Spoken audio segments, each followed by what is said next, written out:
This is one big survival knife, but is it one you can depend on? Stick around and we'll find out.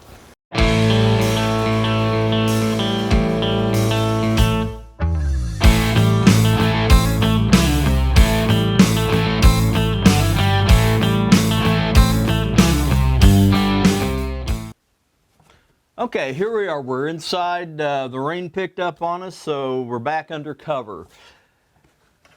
We're talking about the Gordon survival knife. Now, to be honest, this is the cheapest survival knife I could find. I bought this at Harbor Freight for $9.99. Let's take a look at this. It's kind of a Rambo size knife.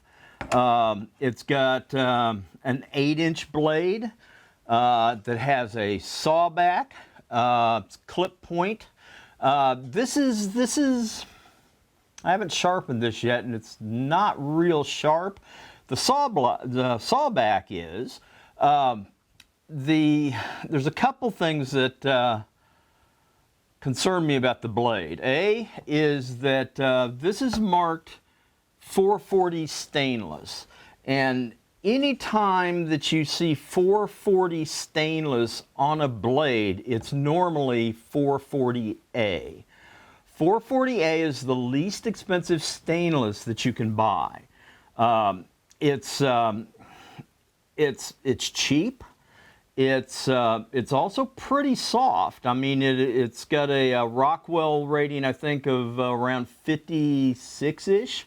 So it's a fairly soft steel because it has a low carbon percentage. The pluses to that are it's soft enough, it's easy to sharpen. Then it also 440A stainless is the most rust resistant. So you find 440 stainless being used a lot in like dive knives because salt water won't rust it, it won't corrode it. But a dive knife does not get used a lot for the most part. You're not down there working with it, 8 hours in a day or whatever. So the wear factor on it is a little less. With this, 440 is pretty soft, so like in a survival situation, I would not be prying with this knife. I would think we could take this knife out and get it, try to pry a rock up with it, and it wouldn't surprise me if we broke the blade.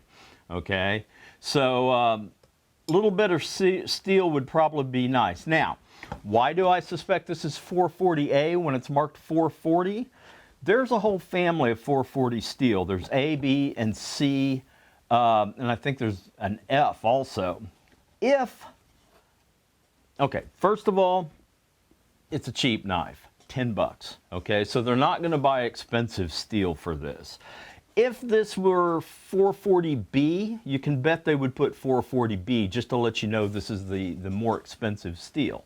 But 440 steel is used in a lot of budget knives and some that approach not being budget knives. It is easy to sharpen, but you're gonna, it's not gonna hold an edge as well. The other thing that concerns me is that this is not a full tang knife. Now, there's a reason it's not. It's got a compartment back here in the handle to put survival goodies in. But this little screw that's right here in the middle of the finger guards, that screw is all that's holding this blade in. Now, we're going to take this Allen wrench, and that was not tight at all. We're going to back this thing out.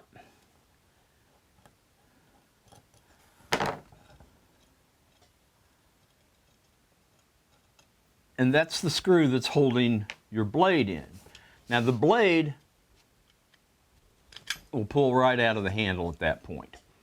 So that concerns me in the sense that, okay, I've just got a screw holding it in. Now I can see this thing being in a survival kit in the back of your car for months and months and you're driving around and it's vibrating around. I can see this screw vibrating out, okay?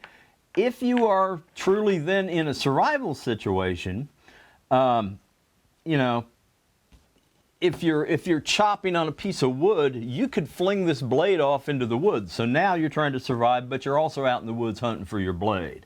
If someone else is around you, this could be dangerous if you're doing that.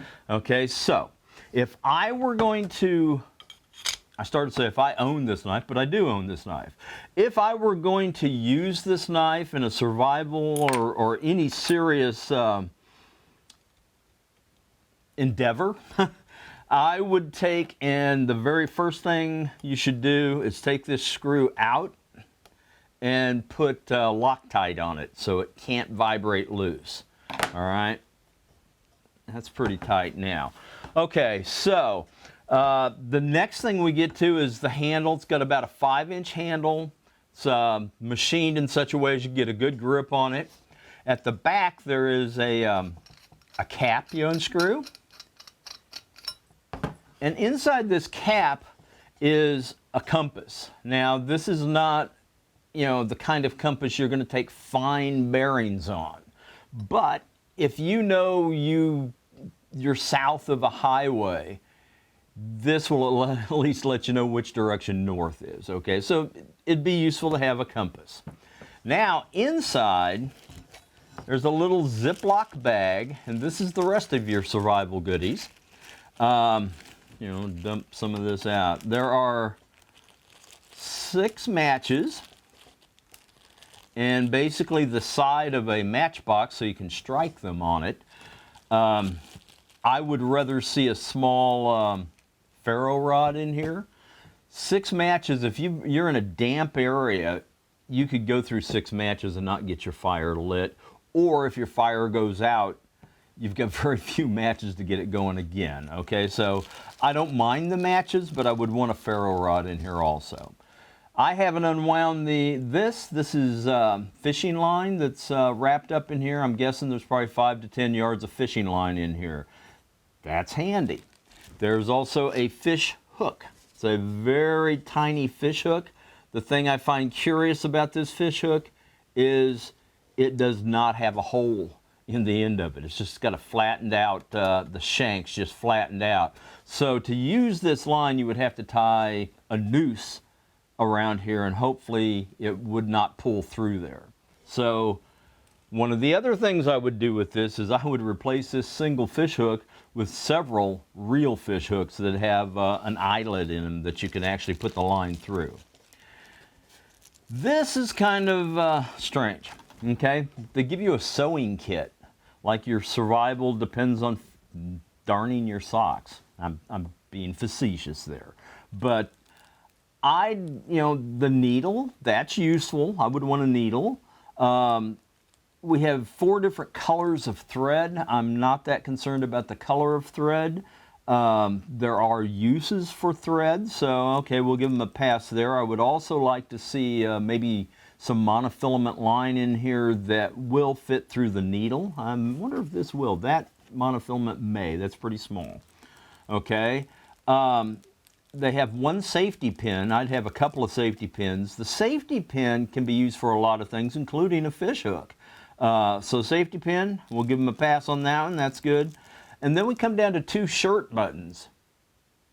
I'm not sure why I would need 2 shirt buttons. I guess if I couldn't button my shirt, I would be able to put a button back on my shirt. But that's not really survival stuff to me. If you have an idea of what a button you would use a button for, put it in the comments, because I'm open. You know, if you've got a good reason that buttons would be in your survival kit, I'd love to know what it is. Okay. So again, if as far as the quality of this, if I were in a bush plane that went down in remote woods and I'm looking through, you know, debris, looking for what do I have to survive with, and would I be happy to find this knife? You betcha. I mean, in a survival instance, you use whatever you have to your best advantage. If I were going to be dropped in that same woods and know that I was going to have to be out there for a week, Would I take this knife? No, I wouldn't. There are better knives to take. Again, $10. You get what you pay for. If you have a reason that you think that this is not a bad deal for $10, I'd love to hear it. You know, at some point I may do another video and take this out and just hack on things and pry with it and see if we can break it. I would suspect it wouldn't take us long. All right, so there it is. That's my opinion. If you have a differing opinion, you're certainly welcome to it, and you can even put it in the comments below. I'm willing to listen. If you like what we've been doing here, please hit the subscribe button, hit the bell button so you know when we put a new video up. And, you know, the Gerber, or no, it's not Gerber, Gordon, the Gordon survival knife. There you go. I'll see you next time.